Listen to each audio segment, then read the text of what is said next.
Hey, it's Tori, and welcome back to my channel.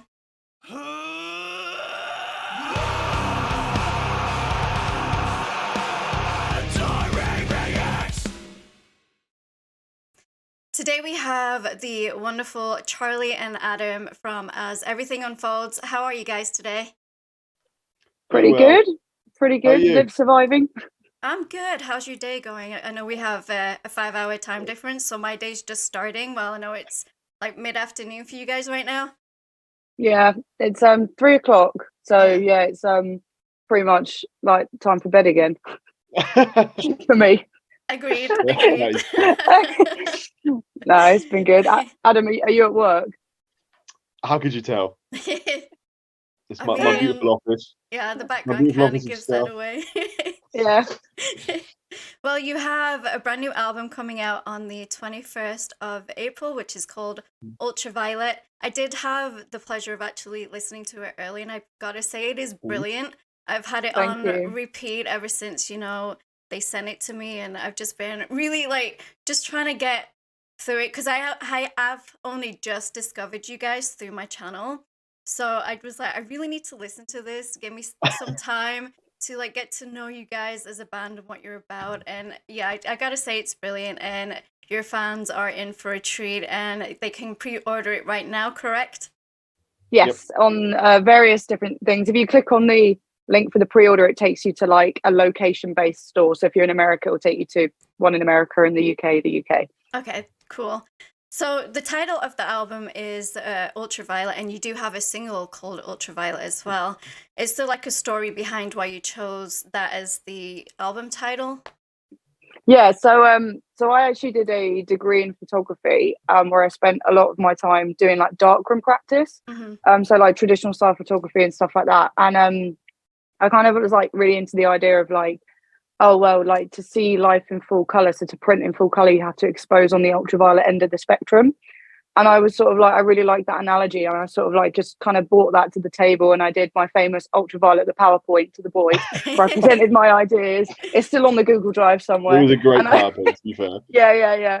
And I did the PowerPoint, and I explained my concept, and I sort of we talked about it as a group, and we thought it really kind of encapsulated like what we kind of wanted to portray visually as well. Like, because Mm-hmm. we're very like, we like to have like a framework to work around, like whether it be like a color or a concept or whatever. It's kind of gives us a baseline to work with, and it was really fun because we could do like really kind of wacky stuff with the UV, like for the video for ultraviolet. We got the the prism stuff, and so it's kind of got like that kind of meaning, sort of that analogy of like the like life in full color, but also like it gave us like the opportunity to play with some cool visuals.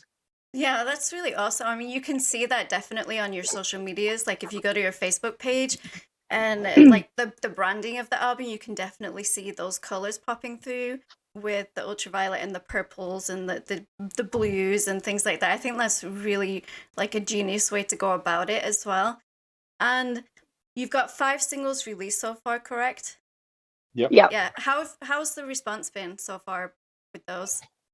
I Been mean, really good, isn't it? pretty. Yeah, it's been pretty nice because what's kind of, well, we're at the point now where people are sort of saying what their favorite ones are, but what's nice is that it's quite a wide range of them. Mm. So it's like people are not like just attached to one song. They're sort of like, oh, I like Felt Like Home, or oh, I like Blossom, or so it's kind of Mhm. like a good mix, which I think is a testament that we picked correctly, Yeah. and that we've written songs that people like. But it was always so crazy when people are like, oh, I felt like Home's my favorite. And I'm like, at one point, we nearly didn't have it. At We one point, Really? we nearly were put like, it in the bin. like, this song's no good. Let's get rid of it. And then people love it. We're like, oh, fair enough. I guess we Yeah. were Yeah, I wrong. remember. I remember being in the studio. Well, like I was at the Airbnb, and you Mm. and John were in the studio doing Felt Like Home, like the structure with the synths and the guitars and everything. Yeah. And you text me, and you were like, "Yeah, you need to come down later and hear this." And I was like, "Nah, like I don't even like this song. Like, I don't even know why it's on the album. Why did we choose?" And then you were like, "No, trust me." You're like, no, And it's I good. sort of didn't really think much of it. And then Oz, our producer, was like, "Nah, man," like, and I was like, "Oh, okay. Well, if Oz is okay, fair enough." So I thought it was like went in, and they all like looked at me, and we all like stood there for a moment. And we played the track, the instrumental, and I just looked at them and went, "This song sounds so different." Like from the Yeah. demo, to it being recorded, but it just shows you that you shouldn't always put things kind of in the bin because you never know when they've recorded properly how different they sound. Yeah, and I think that's a testament to you guys as well, because when I did listen to the album, it really flowed well together as well. And I think you chose like the way But you set it out and the how you had the songs. Yeah, it flowed really well. And to think that you didn't like that song in the beginning, and it's personally one of my favorites. Like you mentioned, Blossom. That's one of my favorites too. I love Nice. you've got like a tiny little 80s synth in there. Yeah. Yeah, and I really love that because I'm big into, I mean, symphonic metal is my absolute favorite. So when people like put in like little synthy type stuff, I'm like, oh, what was that, you know? And yeah, like I said, I've just been listening to it on repeat. I'm so excited for your fans to get the full album and to have that experience of listening from it, you know, from the beginning all the way to the end, the way you guys set it out to be. Oh. And so that leads me on to my next question. So what's your guys' songwriting process like? It was different this time round. Well, the first album, I wrote a sort of shelled structure of the song, and then John and Charlie would come in and overlay their ideas on the top. But then this time around, we really tried to be way more collaborative and really sort of get it happening all together. Mm-hmm. It's like John and I sat down and tried to just make a big mood board of different songs in one way or another, really integrated with synths and the rest of it. And we were like, right, Charlie, which ones are feeling my turn. which ones are feeling the coolest?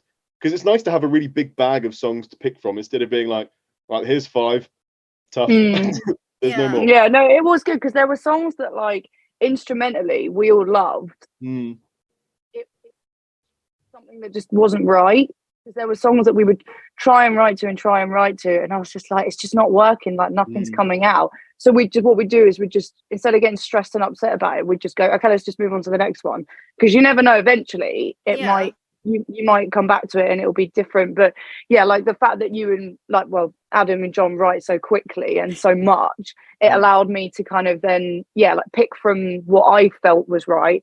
And then, you know, there were ones that I even recorded with vocals that we ended up not using, you know, afterwards, because we decided, nah, like, you know, it's cool and it's got cool bits in it, but overall it doesn't fit what's going on, or we didn't feel it was strong enough, or, you know, so there's we always like to mix up the process, and I think next time round we'll do something different as well. You know, we're not that stuck in our ways. We're quite like open to trying like new ways of doing things, and especially like, you know, John's got like a studio in his house, so it's quite like relaxed. We just sort of go around, have some pizzas, cook some food or whatever, and, you know, just write some music, and it's pretty chilled out. Well, I think that's the way. Sorry, go ahead. You say the best stuff comes that way, when you just relax and not. Yeah, I think so. And it's just like, kind of like just like a jam session with friends. There's no pressure, and I think that's the best way to go about it, because when you do put that extra pressure and that extra stress on you, then you're worrying about, oh, is this gonna fit, or is this gonna work? And it doesn't work, and it it doesn't bring out the best in you either. Whereas, you know, you were saying, sorry, excuse me. I've been sick like a month ago, and I've had this lingering cough, and it's like, oh, just go away. But that's exactly the same as me. I just have to keep clearing my throat all the time. It's really weird. All the weird tango flavors.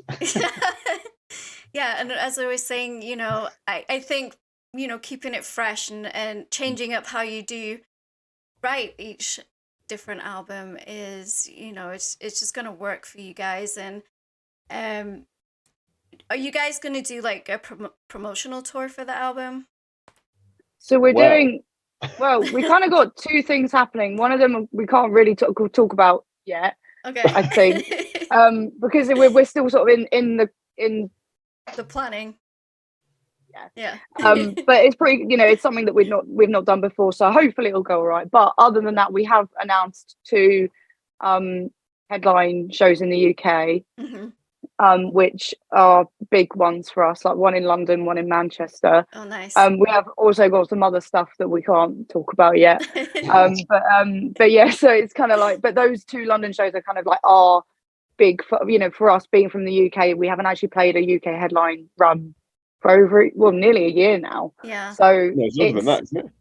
It was April last year. We did the and but we haven't done a headline run, so we've only been doing support slots or stuff like that. So and how much growth we've done in a year, we're sort of like, this is going to be a big deal for us, and we've still got like 5 months of growth, 6 months of growth to have before that show as well. So we did preemptively book like a bigger venue, and we're all quite nervous, but I'm very excited, and I think it'll be a good one. Like, we're already planning lots of like exciting things for it and whatever. So yeah, big production. Yeah. But it's always nice. It's got to be so much different doing like a headline to supporting, and it's got to be so very exciting. And it's just, this is when I wish I could still live in the UK or just like teleport so I could come see you guys in Manchester, because that's where I'm from. I'm from like Preston area, so it's like an hour from Manchester. So I would be there if I could. But I just, like, I know you said you were worried about it, but I honestly, after hearing the album, I really don't think you have to be. I think you're gonna, hopefully, fingers crossed, I think you'll sell that out, and you'll have a great crowd, and they'll go absolutely crazy for this album. Like I said, it's absolutely brilliant, and it's really hard for me not to say any spoilers as well, because I just want to be like, but because as I was saying, I discovered you via my channel, and of course I do reactions. How do you guys feel about the reaction scene? Oh, I love it. Like, we always, like, when we come across one, we're always like, guys, another reaction. On the group chat, and then we're like, oh my god, yeah, look at this bit, watch this bit, and it's like, we have seen your one, so there's been quite a few, like Kevin from is it FY? Yeah, that's it. He's a kind of somebody that's actually been such a fan of ours for such a long time. Like, he came and saw us like when we were playing in a pub, like, and I'm not even joking, like a corner in a pub. It was ridiculous, and he's always been really good to us, and the reaction community in general, to be fair, like, the reaction always seems to be quite positive. You'll always get like the odd comment but like generally, like, people across the board tend to like it, which is good. Yeah, he's gonna be really happy that you mentioned him, because we do talk. And he's like, I am so glad you're finally on them, and I'm like, I know it took me a while, I'm sorry. But he's a huge fan, and he's such a lovely guy anyway, and his reaction videos are, he does all that fancy editing and stuff like that, and it's really, really cool. But talking to you, Charlie, how do you go about like choosing between like doing cleans in this section or like harshes in this section? Is it just something that's very organic, or is it something that you sit down and plan out? How does that work for you? It is just organic. It's normally like when we're writing, I'll sort of, or like even if I'm by myself, I'll just sort of be like, does this call for it? Like, our motto for this album when we were writing it was kind of like, does it serve the song? Was kind of like our main like thing.